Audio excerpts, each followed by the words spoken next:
Hello students, आपका determinants में यानी सारणिक में प्रमोट कर रहे थे प्रॉपर्टी पार्ट 2 और पार्ट 1 दो पार्ट हो चुके हैं सारणिक में। इसमें आप प्रॉपर्टी कर रहे थे और प्रॉपर्टी में आपको हल्के हल्के समझ बता दे रहे हैं। पहली प्रॉपर्टी क्या होती है, यदि किसी सारणिक में अगर मान लो 1 2 3 4 5 6 7 8 ऐसे रहता उसमें अगर मान लो इसे बोलेंगे R1, इसे बोलेंगे R2, इसे बोलेंगे R3। अब इसी तरीके से अगर मान लो 1 2 3 4 5 6 7 8 9 ये दे रखा और इसे क्या बोलेंगे C1, इसे C2। यदि किसी सारणिक में एक पंक्ति के सभी अवयव या दूसरी पंक्ति के अवयव या तीसरी किसी के भी या एक स्तंभ के या दूसरे के तीसरे किसी एक के अगर मान लो ये शून्य हो जाए, कैसे हो जाए, शून्य हो जाए। जैसे मान लो हो गया 0 0 0 1 2 3 4 5 6 तो उस सारणिक का मान शून्य होता है। जैसे मान लो लिखिए 0 0 0 2 5 8 3 6 9।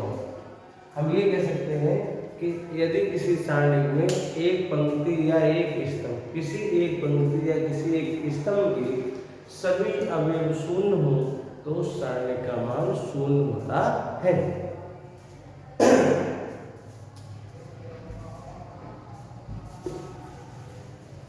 ऐसे ही अगली प्रॉपर्टी है, अगर मान लो इसमें जो है 1 2 3 पहली पंक्ति में है, ये 4 5 6 ऊपर पहुंचा दो, 1 2 3 नीचे पहुंचा दो, 7 8 9।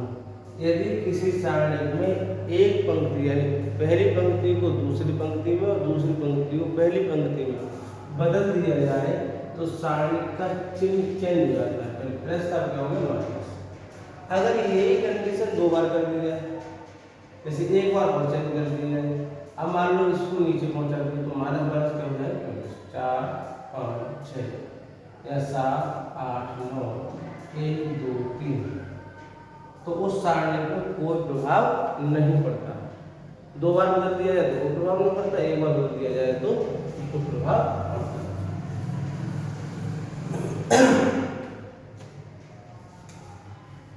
और कह सकते हैं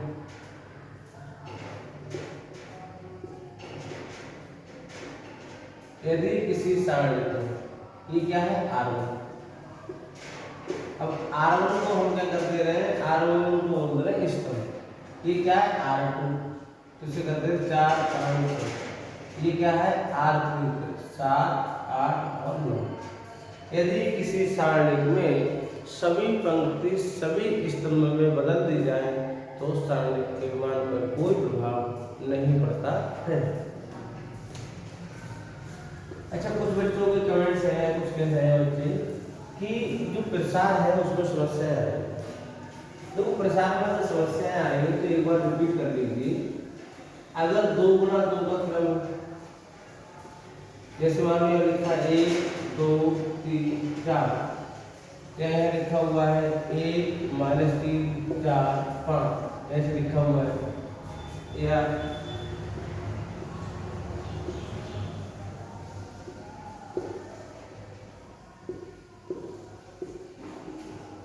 कैसे करें। आपको केवल इसका ध्यान रखना है 4 एकम 4 और इसकी गुणा कर दो, माइनस का 3 तो माइनस कितना होगा 2, माइनस कितना होगा 2, ठीक है। अब इसकी गुणा करते हैं तो 5 एकम 5 यहाँ माइनस और 4 में 12 इसका माइनस का तो माइनस माइनस कैसे जाता है प्लस। एक बार रिपीट कर दे, 5 3 15 माइनस और ये माइनस 1 माइनस 2 माइनस 3 माइनस तो माइनस ही रहेगा 4 माइनस 1 माइनस 1 और ये कौन सा सूत्र वाला प्लस, ठीक है। तो छोटी सी बात है, आपको 4 एकम 4 इसकी गुणा करोगे तो प्लस है और सूत्र में माइनस है, ठीक है। तो आपको समझ में आ जाएगा, थोड़ी सी आपको प्रयास करने की जरूरत है। अब देखो आपको एक दूसरी बुक दे रखी है, ये है आपकी लूसेंट की बुक है और वायुसेना की है। इसमें सवाल जो पूछे गए तो आपको हम कैसे करते हैं, 3 वाले कैसे करते हैं।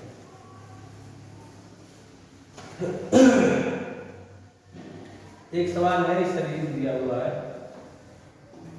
1 2 4 1 3 9 1 4 16 का मान।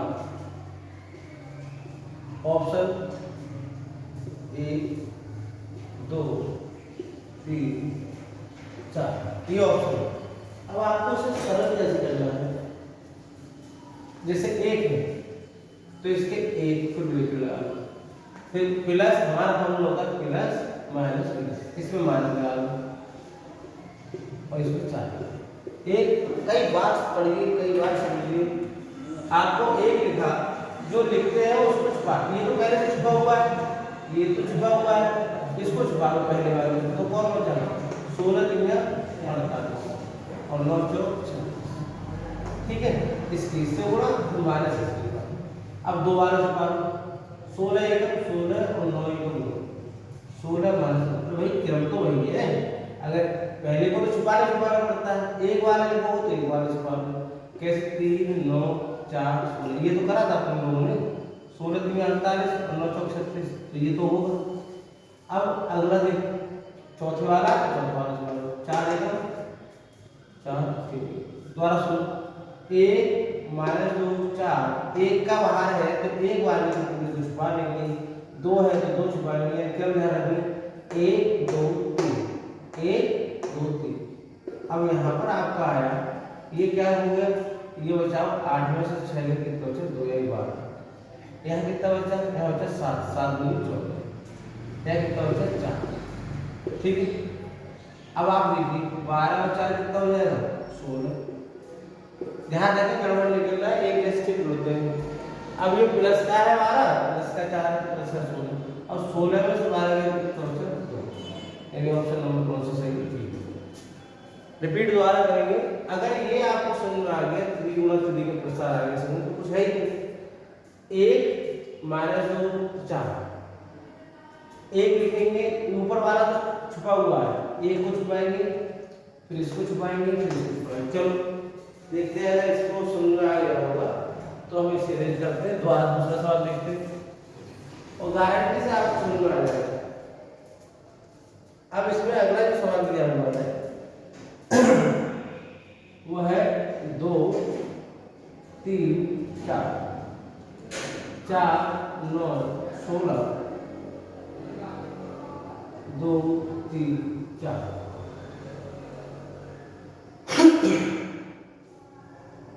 2 4 0 का मान क्या, इसका मान कितना है। तो हमने आपको बताया, इसको बार बार प्रैक्टिस करो। 2 3 ब्रैकेट डालो, फिर -3 ब्रैकेट डालो, 4 ब्रैकेट डालो। अब ऊपर तो छूट गए, ऊपर के लिए क्या काम करेंगे, ऊपर तो आपको छूट गया, 2 के लिखेंगे तो 2 को छुपा दो, ठीक है।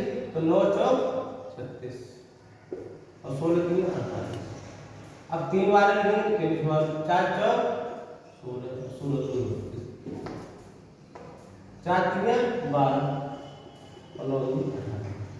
आपके पास बचा 2 गुणा माइनस वाले, 3 गुणा, इसको अलग कर दें, यह कितना बचेगा 16 गुणा 32 तो माइनस का 16, 4 गुणा माइनस का 6, तो ये अलग है ये अलग है।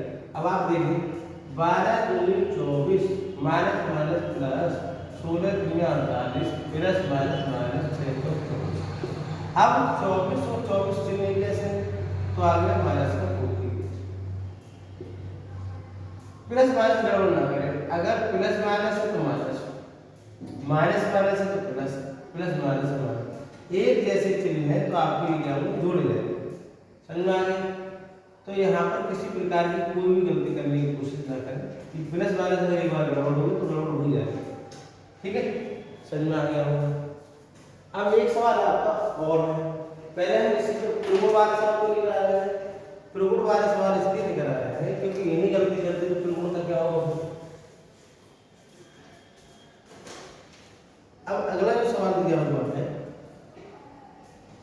1 omega omega square, omega square omega omega omega square.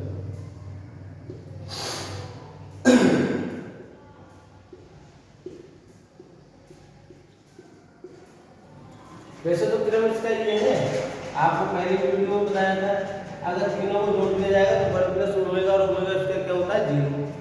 अरे इसको इसमें जोड़ दिया 0 हो जाएगा, लेकिन नहीं भी कर रहे हो तो आप क्रम से देख, पहली बात ये कारण कि इस बार पहले ही करा चुके हैं C1 में C2 C3 जोड़। अगर ऐसा नहीं करता है कोई बच्चा तो ये कर भाई 1 के सापेक्ष बोलना 1 माइनस ओमेगा जाती 1 ओमेगा स्क्वायर में हो गया। अब इसको करो omega square minus omega square, इसका करो ओमेगा इधर 4 और ओमेगा। अब देखो ये हो गया, लेकिन शर्तें तो पता होना चाहिए। ये तो हमने आपको बोल दिया 1 प्लस ओमेगा ओमेगा स्क्वायर बराबर 0 होता है, लेकिन ओमेगा की घात 3 बराबर क्या होता है 1। जैसे मान लो कहीं लिखा है ओमेगा की घात 6 तो उसको कर सकते 3 दूनी 6 तो ये भी 1 होगा। कहीं लिखा है ओमेगा की घात 4 3 में तोड़ दो ओमेगा की घात 3 इंटू ओमेगा बराबर ओमेगा, क्योंकि ये तो हो जाएगा 1। कहीं लिखा है ओमेगा की घात 8 तो आप कर दो 3 दूनी 6 इंटू ओमेगा स्क्वायर, ये क्या हो गया 1 ओमेगा। एक बात और लिखते हैं ओमेगा का जिसमें 3 का गुणन हो उसका मान क्या होता है 1 होता है। जैसे ओमेगा 3 दूनी 6 3 तिया 9 3 चौक 12 3 पंजे 15 3 से कट रहा है, यानी कि सबकी वैल्यू क्या होगी 1 होगी। ओमेगा तो में 300 3 से कट रहा है तो 1 होगा, ठीक है ना। यानी जिसका 3 का गुणन हो उसका वैल्यू क्या होता है 1 होता है। अब आपने क्या किया 1 माइनस ओमेगा की घात 3 ओमेगा स्क्वायर कट जाएगा 0 ओमेगा स्क्वायर ओमेगा है 4 है तो इसको कर लो ओमेगा और ओमेगा की घात 3, ठीक है 3 और 4 1 minus omega plus omega square, तो ये तो 1 हो गया, तो यहाँ क्या बचा ओमेगा माइनस ओमेगा, ठीक है। तो 1 माइनस ओमेगा की घात 3 जी हाँ ये तो ध्यान मिल रहा है।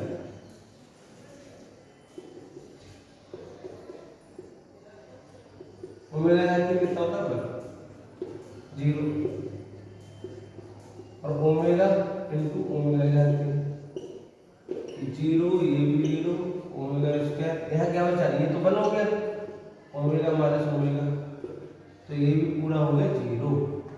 अगर आप प्रसार करना चाह रहे हैं प्रसार कर दीजिए, अगर प्रसार नहीं करना चाहते हो तो आपके लिए ये सवाल इस तरीके से हो जाएगा। कैसे कि 1 प्लस यानी इसको ओमेगा स्क्वायर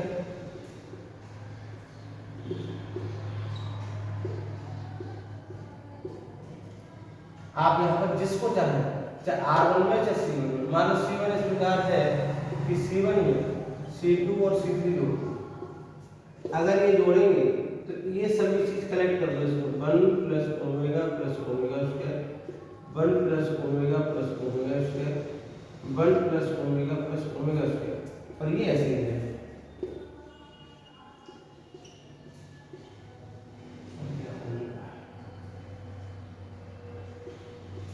अब इसकी वैल्यू कितनी होती है 0, तो इसकी जब 0 हो जाएगी 0 0 0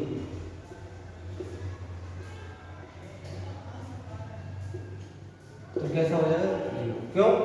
हमारा रूल्स होता है कि यदि किसी सारणी में एक पंक्ति या एक स्तंभ के सभी अवयव शून्य हो तो सारणी का मान शून्य होता है।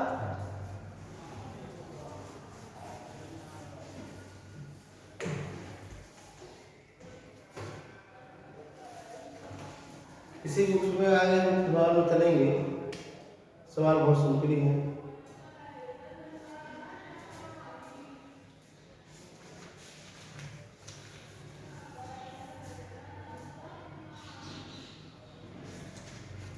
टू गुना टू के हैं तो अब नए भी क्या जाएंगे सवाल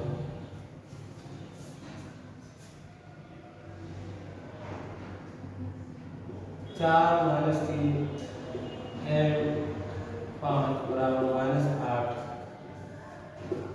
तो m का मान ये 2 गुणा 2 के हैं, ये तो आप कर चुके हो।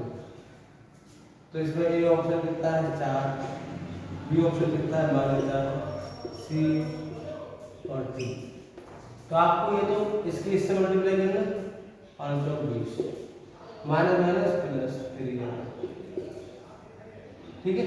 तो 3 है उधर जाएगा, माइनस का 20 माइनस का 28, ठीक है।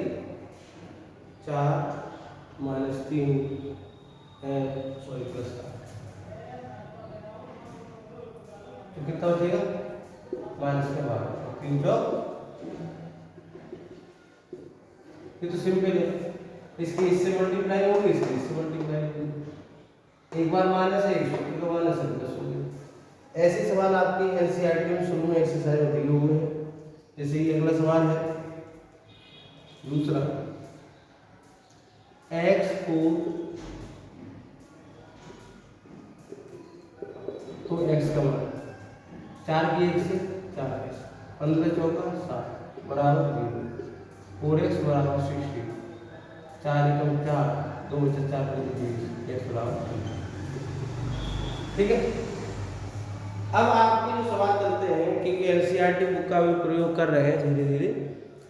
एनसीईआरटी से पहले आपके लिए जो सवाल और बुकों में थे वो सिंपल सिंपल सवाल करा दिए, जिससे कि आपका बेस मजबूत हो जाए।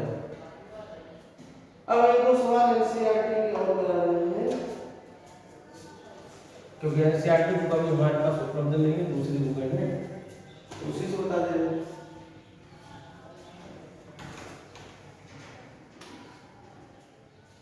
ये है सिद्ध कीजिए कि आपका सवाल है 1 1 1 x by Z Z x by बराबर 3। ये एनसीईआरटी में एबीसी मान के है और यहाँ पर है एक्स बाई जेड मान के, ठीक है। तो आपको कोई परेशान होने की जरूरत नहीं है। एनसीईआरटी में वो ए भी मान लिया है और यहाँ पर ये मान लिया है, और एनसीईआरटी में ये बोल रहा है कि इसमें प्रगुण का प्रयोग कीजिए, इसका प्रयोग कीजिए प्रगुण का। और एनसीईआरटी में 4.2 का पहला ही सवाल है। अब देखो हमारे पास रहता है x फिर y फिर क्या होता है z। आप देख रहे हैं यहाँ पर कि इसमें किसकी कमी है, इसमें कमी है x की, यानी इसमें जोड़ दो। इसमें किसकी कमी है y की, जैसे दे दो y। इसको किसकी जरूरत है z की, तो इसे क्या बोलेंगे, ये है C1, ये C2, ये C3। तो C3 इस प्रकार है कि C3 में आप C2 चिपका लो, एक x y z, x plus y plus z, x plus y plus z, x plus y plus z चिपक गए, यानी इसमें ये चिपक गए। तो आप देख रहे हैं कि स्थिति एक जैसी होगी। जब एक जैसी सभी में एक जैसा हो जाए तो क्या ले लेंगे कॉमन।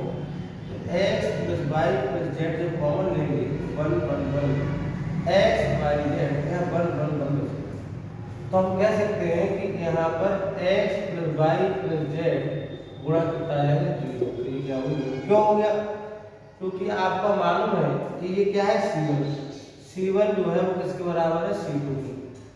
यानी कि यदि किसी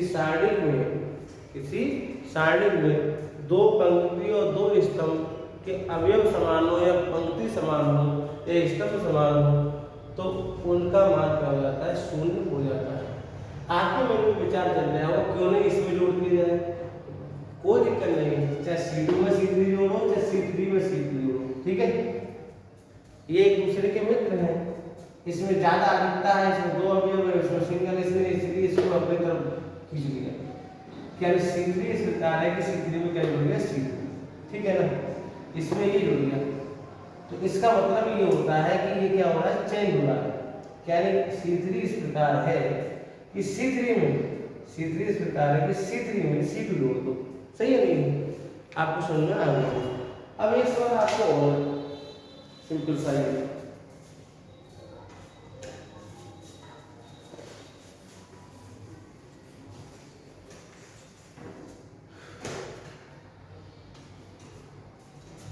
ये भी सिद्ध करने वाला है।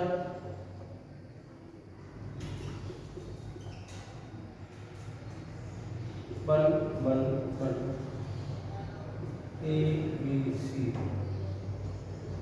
ए square B square C square A minus B minus C C minus C. अब आप इसमें ये चीज देखा करो लेफ्ट हैंड साइड,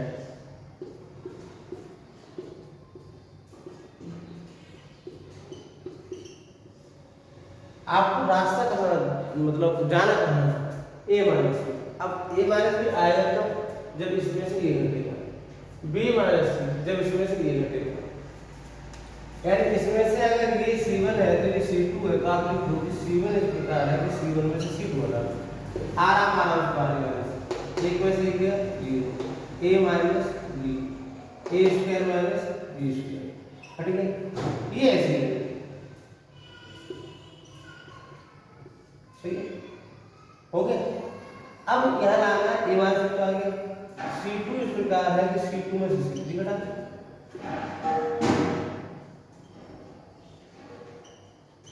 भाई एक में से एक है 0, a minus B A square minus B square. अब ये वन बचा, 1 माइनस 1 0, b minus C B square minus C square, ये ऐसे है। अब आपको इसमें एक बार प्लस एक बार माइनस करोगे तो ये 0 a माइनस बी, एक बार प्लस एक बार माइनस, ऐसे 0 b माइनस सी, एक बार प्लस एक बार माइनस, और यहाँ बचा 1 सी स्क्वायर। आप इसमें से पूरे में से क्या कॉमन है, 0 में से कुछ भी कॉमन ले सकते हो। अगर कहीं लिखा है 3x square plus x plus 0, तो यहाँ से बार मतलब जो आप आराम से, क्योंकि x तो यहाँ आएगा यहाँ लेंगे, लेकिन है आपको दिखाई नहीं दे रहा है, इसलिए हम x कॉमन ले सकते हैं। यहाँ पर आपको a माइनस बी लेंगे, यहाँ है a माइनस बी, तो हम a माइनस बी कॉमन ले लेंगे। अगले में से b माइनस सी कॉमन लेंगे तो यहाँ बचेगा 0 1 a प्लस बी, 0 यहाँ बचेगा 1 b प्लस सी 1 सी। ओके, अब आपको सापेक्ष खोलना होता है, इसके सापेक्ष खोलोगे 0, इसके सापेक्ष खोलोगे 0। रह कौन गया अपन भाई, इसके सापेक्ष खोलते थे पहले 0 की, फिर इसके अब तो 0 ही है, तो आपके पास बचा है a माइनस बी माइनस सी, इसके सापेक्ष खोलो, बन के सापेक्ष b प्लस सी, और इसकी गुणा करना माइनस सी माइनस बी से भी कट गया।